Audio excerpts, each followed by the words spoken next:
আসসালামু আলাইকুম রহমতুল্লাহ বারাকাতুহু। কেমন আছেন সবাই? আমি সাইদুল ইসলাম, আশা করি সবাই ভালো আছেন।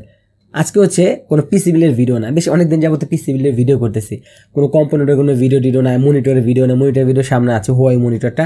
তো আজকে হচ্ছে একটা NVMe SSD ভিডিও হবে আর কি। তো আমাদের হচ্ছে বেশিরভাগই চাহিদা থাকে কি মানে বাজেটের মধ্যে আর কি।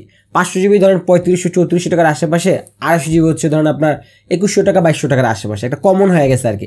তো আমি যে NVMe আপনাদের দেখাবো সেটা হচ্ছে আপনার 500 জিবি 3450-3500 টাকা, 250 জিবি মানে 256 জিবি আর কি, ওটা 2150-2200 টাকা আর কি। তো এসএসডিটা কেমন, পারফরমেন্স কেমন করে, বিল্ড কোয়ালিটি কেমন, কি আসে বিষয়, সেই বিষয়ে কথা বলবো। কারণ যেহেতু পরে একটা নতুন আসছে আমাদের লোকাল মার্কেটে, আপনাদের যদি একটু আইডিয়া পান এবং রিয়েল টাইম পারফরমেন্সটা দেখেন তাহলে মানে আপনাদের একটু কনফিডেন্সটা বাড়বে আর কি প্রোডাক্টটা সম্বন্ধে। তো আসলে হচ্ছে এসএসডিটা দেখি। তো এটা হচ্ছে এসএসডিটা, এটা হচ্ছে OCPC ব্র্যান্ডের, OCPC র্যামের বদলতে অনেকে এই ব্র্যান্ডটার সাথে এখন অলরেডি পরিচিত হয়ে গেছেন। তো এটা হচ্ছে 512 ভ্যারিয়েন্টের এসএসডি, এটা হচ্ছে আপনার ফর্মুলা M.2 NVMe SSD। ওই নিচে যেটা দেখতে পাচ্ছেন ওটা হচ্ছে আপনার 256 ভ্যারিয়েন্টের। আর এখানে যে বক্সটা ছেড়ে দেখতে পাচ্ছেন এটা হচ্ছে আরএফ এই কাজটা করছে। এটা হচ্ছে আপনার খোলার জন্য এই পাশও কাটতে হয়, এই পাশও কাটতে হয়। আপনি যদি এক পাশ কাটেন, এক পাশ কাটার পরে এটা আপনি বের করতে পারবেন না, ঠিক আছে? এই জন্য আপনার দুনো পাশে খুলতে হবে। খোলার পরে হচ্ছে আপনি এদিকে প্রেস করলে এসএসডিটা এভাবে বের হয়ে যাবে। তো এই হচ্ছে আমাদের অ্যাকচুয়ালি NVMe SSD। এখানে হচ্ছে এটা ব্র্যান্ডিং করা আছে, এটা হচ্ছে আপনার প্লাস্টিকের আর কি। এখানে ফর্মুলা নাম দেওয়া আছে, এখানে OCPC, এখানে NVMe SSD। পিছন সাইডে হচ্ছে আপনার এখানে SSD সিরিয়াল নাম্বারটা আছে এবং এই সিরিয়াল নাম্বারের কাগজটা এটা হচ্ছে আপনার প্লাস্টিক, এটা কাগজে না। এটা কাগজের হলে সমস্যা, কারণ এখানে লিখে দিয়েছে ওয়ারেন্টি ভয়েড ইফ রিমুভ। কিছু কিছু কম্পোনেন্ট পাওয়া যায়, দেখা যায় লেখা থেকে warranty void if remove, but ওই জিনিসটা খুব ভালো মানে ব্যবহার করা হয় না, এটা কিন্তু খুব খারাপ একটা দিক আর কি। তো যাই হোক, এটা ব্যাক সাইডে হচ্ছে আপনার সিরিয়াল নাম্বারটা আছে। নর্মালি আমাদের স্ক্রিনটা উপরে থাকে, তাহলে এটা আপনার স্ক্র্যাচ বা ড্যামেজ হওয়ার সম্ভাবনা খুবই কম আর কি। তো NVMe এর পিছনে বা বক্সের পিছনে যে HP সিরিজ লেখা দেখে আমার মতো সবাই প্রথমে কনফিউজড হয়ে যায় না। আমি প্রথমে HP সিরিজ লেখা দেখে আমি ব্যাপার কি, এটা মানে HP সিরিজ মানে কি HP থেকে করা বা এরকম কিছু, পরে ঘাটাঘাটি করে দেখলাম কি না, মানে HP মানে হচ্ছে হাই পারফরমেন্স। তো এটা দেখলো বেসিক একটা আনবক্সিং। এখন আসেন এটার কনফিগারেশন কি, স্পেসিফিকেশন কি, বিল্ড কোয়ালিটি কেমন, পারফরমেন্স কি, ওই বিষয়গুলো আস্তে আস্তে জানি। বিল্ড কোয়ালিটির কথা বললে NVMe SSD খুবই টাইনি একটা জিনিস, খুবই টেকনোলজিক্যাল একটা জিনিস। তো আমি এসএসডিতে যেটা দেখলাম সেটা হচ্ছে যে পিসিবিটা অনেক এসএসডিতে দেখা যায় খুব পাতলা থাকে, যদি ওগুলো খুব কম থাকে সংখ্যায়। আমি কিছু পাইছিলাম যে খুবই পাতলা থিন, দেখা যায় মনে হয় যে ভেঙে যাব। তো এটার যে থিকনেসটা, এটা রেগুলার যে এসএসডি ওরকমই হচ্ছে আপনার এটা থিকনেস। আর এখানে যে লেভেলটা যদি আমরা তুলি, এই লেভেলের হচ্ছে আপনার নিচে আপনার মেইন পার্টস আছে। এখানে দুইটা হচ্ছে আপনার মেমোরি চিপ, এখানে দুইটা খালি দেখতে পাচ্ছেন, দেখা যাবে যে এটা তো হচ্ছে 512 আপনার 1TB ভেরিয়েন্ট বা আরও উপরে ভেরিয়েন্টে এখানে মেমোরি চিপ আরও ইউজ করা হয়। আর এখানে হচ্ছে আরেক কিছু হচ্ছে আপনার পার্টস আছে, এটা হচ্ছে আপনার কন্ট্রোলার। আর ওভারঅল বিল্ড কোয়ালিটি মোটামুটি ভালো, খারাপ না। একেবারে যে খুব চিপ বা খুবই নিম্নমানের ওরকম না, অ্যাভারেজ যেরকম থাকে ভালো মানের এসএসডিগুলো ওরকমই হচ্ছে বিল্ড কোয়ালিটি আছে। তো এখন কথা বলবো NVMeটা কন্ট্রোলার নিয়ে। কন্ট্রোলার যে শুধু খালি NVMe এর জন্য ইম্পর্টেন্ট তা না, যত NVMe আছে এই কন্ট্রোলারটা খুবই ইম্পর্টেন্ট একটা জিনিস। তো এই যে সিলভার কালার যে পার্টটা দেখতে পাচ্ছেন এটাই হচ্ছে কন্ট্রোলার। এটা হচ্ছে একটা কপার প্লেটের মতো, উপরে সিলভার কালার পেইন্ট করে, এটা নিচে হচ্ছে এরকম এই চিপের মতো একটা চিপ আছে। আর এই কন্ট্রোলারটা হচ্ছে আপনার সিলিকন মোশনের SM2263XT। সিলিকন মোশন হচ্ছে আপনার ওয়ার্ল্ডের ওয়ান অফ দ্য টপ টিয়ার হচ্ছে আপনার NVMe কন্ট্রোলার বা এই জাতীয় জিনিসগুলো ম্যানুফ্যাকচারিং করে। এটা হচ্ছে সিলিকন মোশনের SM22X3XT। এটা দুইটা ভেরিয়েন্ট খেয়াল করছেন, একটা হচ্ছে SM22EN, একটা হচ্ছে আপনার XT। তো আমার হাতে যেটা আছে এটা হচ্ছে আপনার XT, এটা তো হচ্ছে আপনার DRM লেস আর কি। এই কন্ট্রোলারটা হচ্ছে DRM লেস হচ্ছে আপনি NVMeটা, আর যেটা হচ্ছে আপনার EN দিয়ে করে ওটা হচ্ছে আপনার উইথ DRM আর কি। SM2263XT হচ্ছে আপনার DRM লেস হলেও এটা হচ্ছে আপনার HMB আর্কিটেকচার সাপোর্ট করে। HMB হচ্ছে আপনার হোস্ট মেমোরি বাফার। এখানে হচ্ছে আরেকটু যদি ডিটেলসে যায়, এটা হচ্ছে আপনার NVMe 3.x4, এটা তো বললামই। PCI প্রোটোকল হচ্ছে আপনার NVMe 3.1, NAND ফ্ল্যাশ চ্যানেল হচ্ছে আপনার 4টা, তারপরে C চ্যানেল হচ্ছে আপনার 4টা।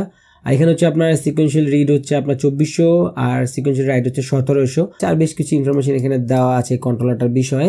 তো মজার বিষয় হচ্ছে যে সিলিকন মোশনের SM2263XT এই কন্ট্রোলারটা আপনি যদি গুগলে সার্চ দেন যে SM2263XT, দেখবেন যে অনেক অ্যাসিড আছে, প্যাট্রিয়ট আছে, বায়োস্টার আছে, লিভানের আছে, তারপর ওইমি যারা ম্যানুফ্যাকচারিং করছে প্রচুর হচ্ছে কোম্পানি আছে, তারা হচ্ছে সেম কন্ট্রোলারটা ইউজ করছে। তো এটা অনেক দিন যাবত, অনেক আগে থেকে বিভিন্ন মেমোরি মানে NVMe এর মধ্যে ইউজ হইতেছে।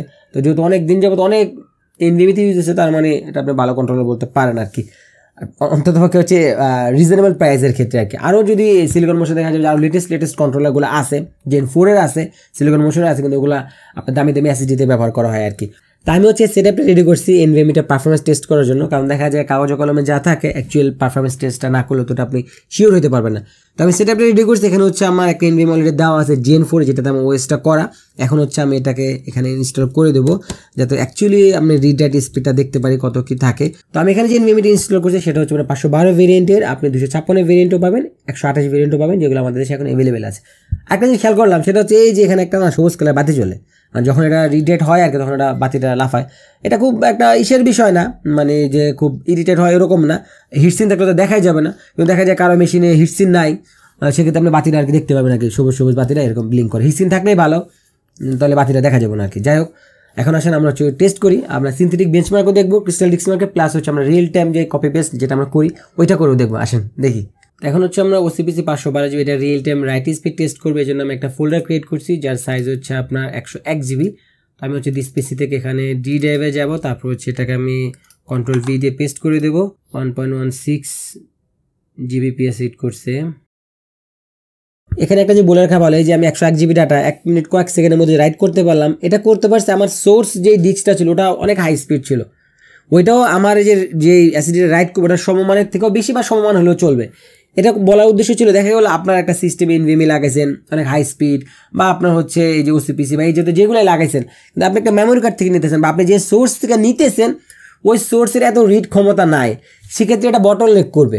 ঠিক আছে, আপনার যে জিনিস দুটো আছে আর কি, একটা থেকে আরেকটা নেবেন, ওটা যদি সমমানের রিড স্পিড হয় তাহলে আপনি একটা ব্যালেন্স পারফরমেন্স পাবেন। বাট একটা যদি অনেক বেশি স্পিড, একটা যদি অনেক কম স্পিড হয় তাহলে আপনার ব্যালেন্স পারফরমেন্স পাবেন। দেখা গেলো আপনি একটা Gen4 এর SSD আছে, ওখান থেকে আপনি একটা নর্মাল মেমোরি কার্ডে একটা জিনিস লোড দিবেন, তো আপনি Gen4 এ যেরকম রিড স্পিড পান বা যেরকম ট্রান্সফার স্পিড পান ওরকম তো আপনি পাবেন না। এটা হচ্ছে বিষয়। এখন হচ্ছে এটা রিড স্পিডটা দেখবো। এটা আমি এখান থেকে কপি করে নিলাম ডি ড্রাইভ থেকে, এখন হচ্ছে ডেস্কটপে পেস্ট করে দিলাম।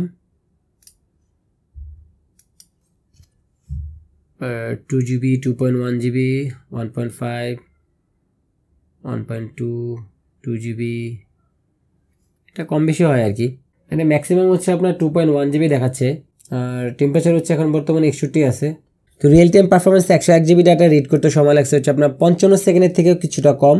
তবে এই জিনিসটা আমি বলে রাখি, এই পারফরমেন্স টেস্ট যেটা আমি বললাম এটা কিন্তু আপনার সিস্টেম টু সিস্টেম, এনভায়রনমেন্ট অনুযায়ী, টেম্পারেচার অনুযায়ী কিন্তু ভ্যারি করবে। এখন আসেন আমরা দেখবো হচ্ছে আপনার সিনথেটিক বেঞ্চমার্ক এটা কিরকম পারফরমেন্স করে, মানে হচ্ছে আপনার ক্রিস্টাল ডিস্কমার্কের কথা আমি বলতেছি। তো এটা হচ্ছে ক্রিস্টাল ডিস্কমার্ক 8.04। এখন হচ্ছে এখান থেকে আমি ডি ড্রাইভটা সিলেক্ট করে দিয়েছি। এখন হচ্ছে অলে ক্লিক করে দেবো। একটা প্রসেসরে একটু সময় লাগবে। তো এটা হচ্ছে OCPC 512 ভেরিয়েন্টের ফুল রেজাল্টটা সিকোয়েন্সিয়াল রিড দেখাচ্ছে 2100 আর রাইট দেখাচ্ছে হচ্ছে 1600। এখানে মজার ব্যাপার হচ্ছে ওদের এখানে যে ওয়েবসাইটটা আছে আর কি, ওয়েবসাইটে রেটেড করা হচ্ছে আপনার 1800, আর এটা হচ্ছে আপনার রিড আমরা এখানে পাইলাম 2100। এবং 2100 কিন্তু খালি সিনথেটিক বেঞ্চমার্কে পেয়েছে তা না, আপনার real time read speed test করে দেখছেন, ওখানে কিন্তু আমাদের হচ্ছে 2 GB প্লাস হিট করে আর কি। তারপর হচ্ছে রাইট যেটা দেখাচ্ছে ওটা হচ্ছে 1500, এখানে আমরা হচ্ছে 1600 পাচ্ছি, মানে একটু বেশিই পাইতেছি। তো এটা হচ্ছে যে সিনথেটিক বেঞ্চমার্কে যে রেজাল্টটা দেখাইছে এটা কিন্তু রিয়েল টাইম যে আমরা পারফরমেন্সটা টেস্ট করলাম ওরকমই পাইছে আর কি। তো অনলাইন থেকে আমরা বেশি পাইলাম আর কি, নর্মালি কম পাওয়া যায়, একটু বেশি পাইছে। তো যাই হোক, এটা হচ্ছে আপনার 512 ভ্যারিয়েন্টের হচ্ছে আপনার রেজাল্টটা। তো এখানে আমি 250 GB টেস্টটাও করে রাখছি আপনাদের সুবিধার্থে দেখানোর জন্য। আমি 250 GB আপনাদের দেখাচ্ছি এখন। এটা হচ্ছে 250 GB রেজাল্ট। 250 GB হচ্ছে রিড আপনার হচ্ছে 2000, মানে 500 GB থেকে সামান্য একটু রিড স্পিড কম। আর রাইট স্পিড এটা হচ্ছে আপনার 1300 সিকোয়েন্সিয়াল, ওটা হচ্ছে 1600 সামথিং ছিল, 1300 একটু কম আর কি। আর OCPC ওয়েবসাইটে যদি 250 GB দেখি, এখানে হচ্ছে আমাদের রিড যেটা দেখাচ্ছে, তো ওদের অনলাইনে রিড হচ্ছে 1600, বাট আমি এখানে পেয়েছি 2000 প্লাস, আর এখানে রাইট হচ্ছে 1200, আমি পেয়েছি 1300। এটা ঠিক আছে, কিন্তু রিড স্পিডটা অনেকে ওখানে কম দেখাইছে আর কি। আর আমাদের লোকাল ওয়েবে কিন্তু হচ্ছে নর্মালি এদের এখান থেকে কপি করে ওয়েবসাইটে কপি করে পেস্ট করে দিছে। অ্যাকচুয়ালি হচ্ছে আপনার রিয়েল টাইম পারফরমেন্স আরও বেশি পাওয়া যায়, এটা মানে কারেকশন করা দরকার আছে। তো আমি এখানে একটা কাজ করছি, সেটা হচ্ছে এইচপির এনভিএমইগুলোর সাথে এটা একটা কম্পেয়ার করছি, কারণ এইচপির এনভিএমইগুলো যেই প্রাইস এটা হচ্ছে আপনার সেম প্রাইস, তাহলে পারফরমেন্সটা কীরকম পাওয়া যায়, দুইটা ডিফারেন্স আছে কিনা, কোনটা বেটার হয়, এই জিনিসটা বোঝানোর জন্য আমি একটা কাজ করছি। সেটা হচ্ছে এখানে দেখেন এইচপির যে রেজাল্টটা 500 GB, আমার এখানে হচ্ছে OCPC 512 GB। আমি রিড স্পিড যদি দেখি একদম অলমোস্ট সেম, রাইট স্পিডও অলমোস্ট সেম। আর এখানে যে আদার্স যে রিড রেটগুলো আছে এখানে হচ্ছে OCPCটা একটু আগে আছে, কিন্তু ওভারঅল যদি বলি OCPC 512 GB এবং এইচপির হচ্ছে একেবারে কোয়াইট সিমিলার, একদম বলতে পারেন যে সেম। তারপর যদি 250 GB দেখি, 250 GB এইচপির হচ্ছে 2075, OCPC 2043, এটা তো আপনার সেম। রাইটে হচ্ছে আপনার OCPC 1328, এইচপিতে হচ্ছে আপনার 26। 500 GB প্লাস 250 GB দুটোটার ক্ষেত্রে এইচপি থেকে রাইট স্পিড ওসিপিসি সামান্য বেশি। আর ওভারঅল যদি বলি এটা কোনো বেশি না, সামান্য কয়েক আর কি, কিন্তু অ্যাভারেজে নিচের যেই ফিগুলো আছে 4K বা আইপিএস যে জিনিসগুলো আছে ওগুলো আপনার ওসিপিসি বেশি আছে। তাহলে কোনটা বেটার হয়, এখানে একটা কিন্তু বিষয় আছে, সেটা হচ্ছে এইচপির এটা হচ্ছে আপনার 500 GB, যেটা আমরা পাবো হচ্ছে আপনার 466 GB, আর ওসিপিসি হচ্ছে আপনার 512 GB, যেটা আমরা পাবো 477 GB, মানে 11 GB বেশি। তারপর হচ্ছে আপনার যেটা 250 GB আমরা পাই 233 GB, আর এখানে পাই হচ্ছে আপনার 238 GB। 250 GB হচ্ছে আমরা 6 GB বেশি পাচ্ছি। এর বাইরেও একটা বিষয় আছে, সেটা হচ্ছে ওয়ারেন্টি। ওসিপিসির এই এনভিএমগুলা ব্যাক টু 5 ইয়ার্স ওয়ারেন্টি। এটা কিন্তু খুব ইম্পর্টেন্ট একটা জিনিস, কারণ আপনি যদি পারফরমেন্সের কথা বলেন, হ্যাঁ একদম একেবারেই সেম বলেন, কোনো সমস্যা নাই, কিন্তু আপনি 11 GB বেশি, 6 GB বেশি, তার থেকে বড় বেশি 2 বছরের আপনার ওয়ারেন্টি বেশি, এটা কিন্তু খুবই একটা মেজর একটা ডিফারেন্স আর কি। কারণ 2 বছর মানে অলমোস্ট ডাবল আর কি, 3 বছর আর 5 বছর। তো এখন কোনটা বেটার হয় আপনি নিজেই বিবেচনা করবেন। এখন যদি ফাইনাল ক্যালকুলেশনে আসি, 500 GB এসএসডি 3400-3500 টাকার মধ্যে, তারপর 250 GB এসএসডি আপনার 2200-2100 টাকার মধ্যে কিন্তু অনেক এসএসডিগুলো পাবেন, এবং এই সিমিলার রিড রেটের কিন্তু আপনি পাবেন। কিন্তু এটার মেন ডিফারেন্স হচ্ছে আপনার 5 ইয়ার্স ওয়ারেন্টি। তো আমরা যদি সিমিলার রিড রাইট স্পিড পাই, ওয়ারেন্টি যদি আমি 5 বছর পাই, তাহলে তো এটা ডেফিনেটলি এটা গুড চয়েস আমার হিসেবে আর কি।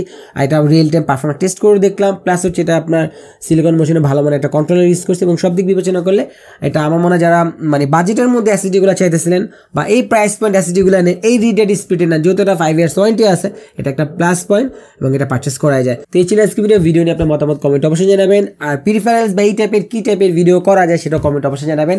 আমি সাইদুল ইসলাম আজকের মধ্যে দেখে দিয়ে দিচ্ছি, দেখার জন্য ভিডিওতে যারা এখন সাবস্ক্রাইব করে নিন। আল্লাহ হাফেজ।